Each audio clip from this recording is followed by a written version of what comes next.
oggi siamo qui a presentare nella prima conferenza aperta del Sardo istituita dalla legge regionale 22 del 2018 il lavoro che abbiamo fatto in questi primi 5 anni. È un lavoro importante che ha dato attuazione alla legge 22, che è una legge di fine legislatura che finalmente per la prima volta disciplina in maniera organica l'intervento della regione Sardegna a favore delle lingue minoritarie, quindi del sardo e del catalano da una parte e poi anche delle varietà alloglotte, il sassarese e il camorense tabacchino.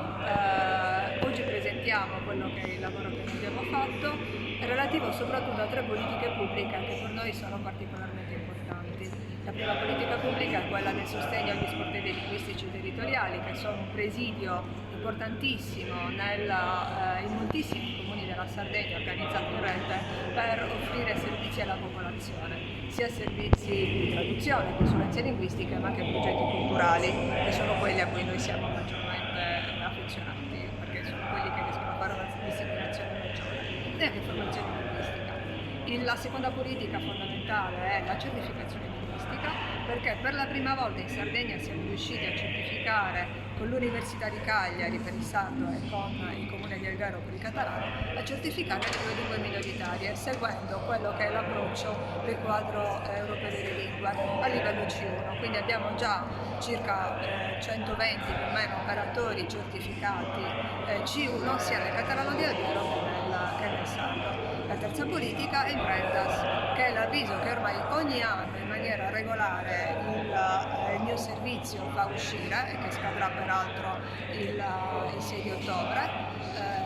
il 6 di ottobre esatto, che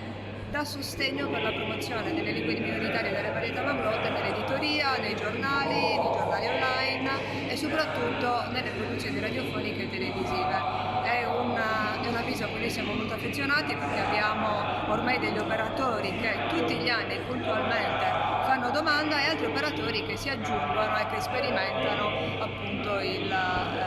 questo approccio. Un'altra cosa che per me è molto importante è il lavoro fatto all'interno della scuola, perché finalmente il sardo viene insegnato non più da esperti esterni ma da insegnanti interni o interni o comunque iscritti alle graduatorie, quindi si mutua quello che è il percorso ordinario di insegnamento delle materie curriculari in orario curriculare. Non presentiamo qui oggi questa politica perché è una politica che è stata purtroppo un po' rallentata sia dal Covid, che ha mandato in DAD lo sappiamo,